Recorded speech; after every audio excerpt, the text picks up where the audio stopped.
Welcome to the Language Movements Weekly Reading Guide. Today we will cover the vocabulary, grammar, and readings of 3 different texts, el español, ser adulto, and 33 semanas.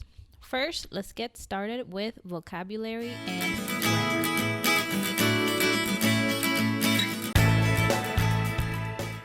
Number 1, enseñanza. Enseñanza comes from the verb enseñar, which is to teach. Enseñanza is the noun, which means teaching.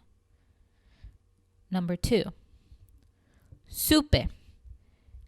Supe means I knew. It comes from the verb saber, which is to know.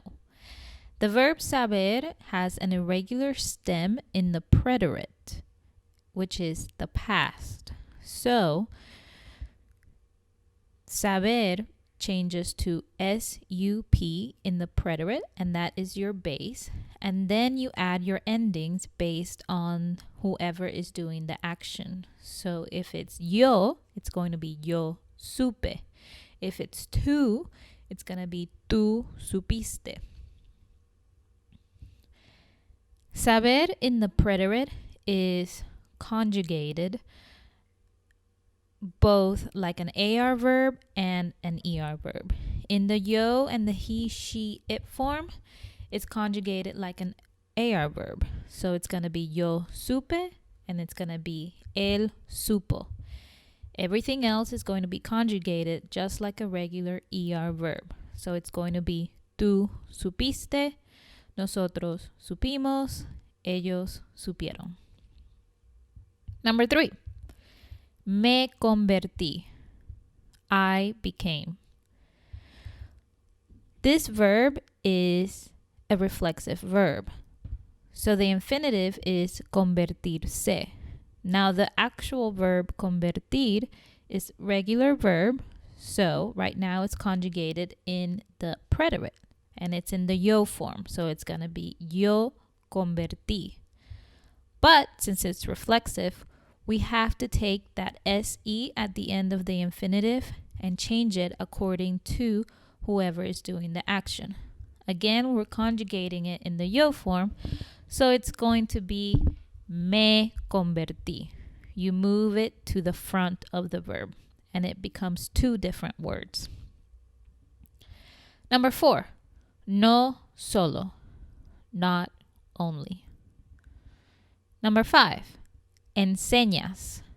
Again, this comes from the verb enseñar, which is to teach. This is conjugated in the you form in the present tense. So it's going to be enseñas, you teach. Number 6, he hablado. I have talked. This verb is conjugated in the preterite perfect tense. So the way to conjugate a verb in the preterite perfect tense is you need a helping verb, which is the verb haber. And since it's conjugated in the past, you're going to conjugate haber in the preterite form. Right now, yo is doing the action. So the conjugation of haber in the past, in the preterite, is he. Now you still need your actual verb. We already have I have when we use he.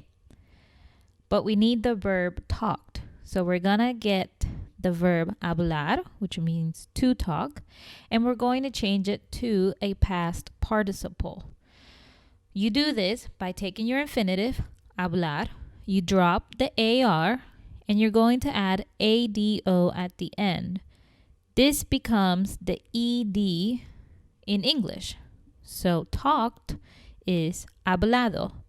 So I have talked is he hablado.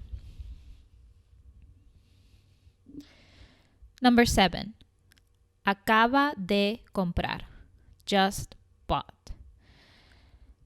Acaba de is a very useful phrase that you can use to show that you have just done something. Acabar is a regular AR verb. So it's going to be acabo, acabas, acaba, etc. You're going to add the preposition de. And then you're going to add the infinitive of the verb that you want to use. So here we use comprar, which is to buy. But you could also do caminar, to walk. You could do estudiar, to study. Whatever verb you want, you just add the infinitive after de. Number 8, etapas, stages. It's a feminine noun. Number 9, otra acaba de, another just. And then this is where you would insert your infinitive to show what you have just done. Number 10, olvídate, forget. So this is the command form of the verb olvidar. Olvidar means to forget. The way you make a you command form, a tú command form, informal you, of a regular AR verb is you just conjugate your AR verb in the he, she, it present tense. So, olvidar, to make an informal you command, you change to olvida. However, this verb is also reflexive, so it's olvidarse.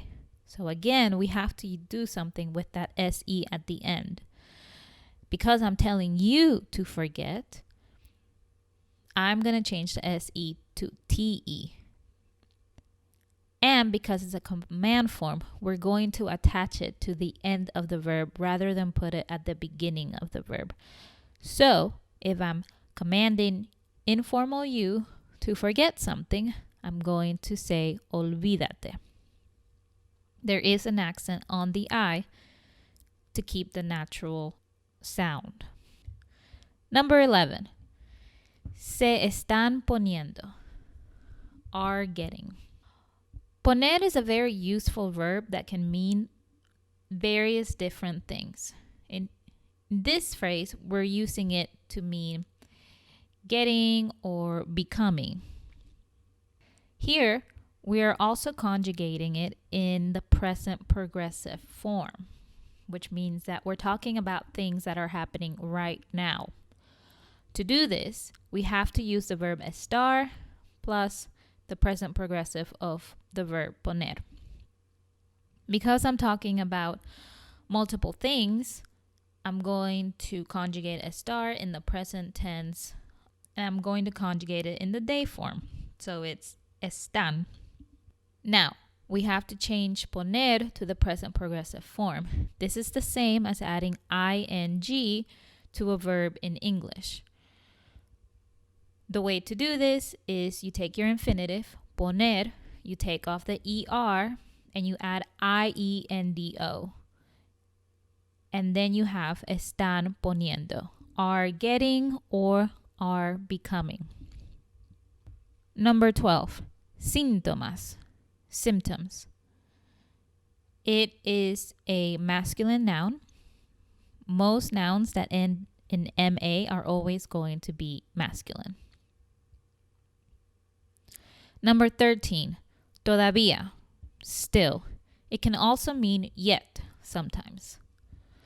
Number 14, barriga, belly. It's a feminine noun. Number 15, espero que, I hope that. Esperar is a verb that can mean to hope or to wait. In this phrase, we're using it to mean to hope. It's conjugated in the present tense in the yo form. So you just drop your AR and you add your O. Que means that. So I hope that. And the most important thing to know about this phrase is that it requires the subjunctive after the word que. So if I want to say, I hope that you have a great time, I would say, espero que tengas un buen tiempo, because it's showing emotion and it's showing desire, it does require the subjunctive use after this phrase.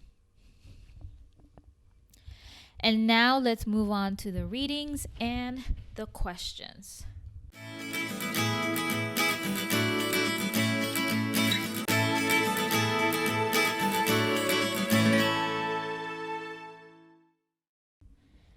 Reading number 1. El español. Es el Día Nacional de la Enseñanza de Español. Desde pequeña siempre supe que quería enseñar idiomas. Primero creía que iba a ser maestra de latín y después quería ser maestra de francés, pero al final me convertí en maestra del mejor, mi opinión, idioma en el mundo, el español. Amo la enseñanza del español porque no solo ayudo a otros a conocer una linda cultura, pero me ayuda a mí misma a conocer más de dónde vengo y quién soy. ¿Por qué tú estudias o enseñas el español? Comprehension Questions. Número 1. Creía que iba a ser maestra de cuáles materias. Número 2. ¿Qué me ayuda a hacer el español? Personal questions. Número 1. ¿Por qué tú estudias o enseñas el español? Número 2. ¿Cuáles son algunas profesiones que has considerado? Reading number 2. Ser adulto. Ya yo he hablado de ella muchas veces, pero esta es Courtney, una de mis mejores amigas. Estoy tan emocionada por ella porque acaba de comprar una nueva casa que ha sido una de sus metas desde hace tiempo. Cuando pienso en todas mis amigas, me doy cuenta que todas estamos en completamente diferentes etapas de nuestras vidas, pero todas estamos haciendo lo que nos hace feliz.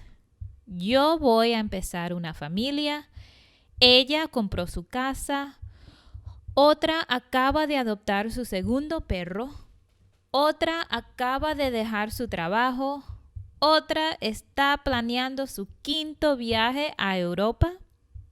Me hace dar cuenta que no necesitas hacer algo en orden, no necesitas tomar ciertos pasos. Solo haz lo que te dé la gana y olvídate de todo lo que la sociedad dice que necesitas hacer para ser feliz.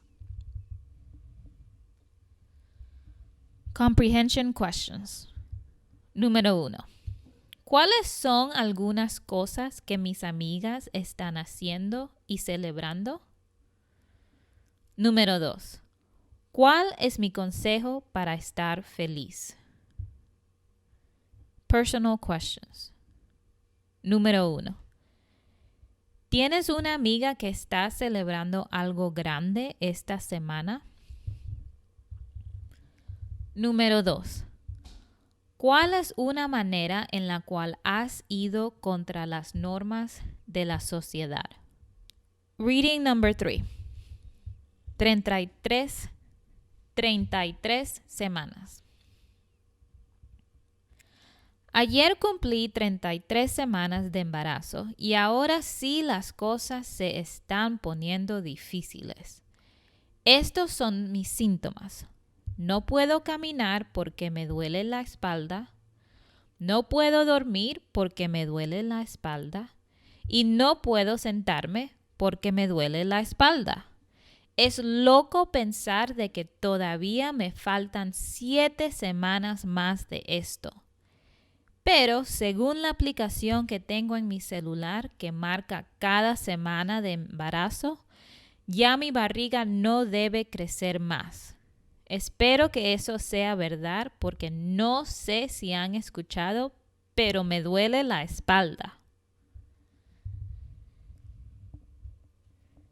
Comprehension Questions. Número 1. ¿Cuál es mi síntoma más problemático esta semana? Número 2. ¿Qué hace la aplicación que tengo? Personal questions. Número 1. ¿Tienes una parte de tu cuerpo que te ha estado molestando recientemente? Número 2. ¿Cuál es la aplicación más útil que tienes en tu celular?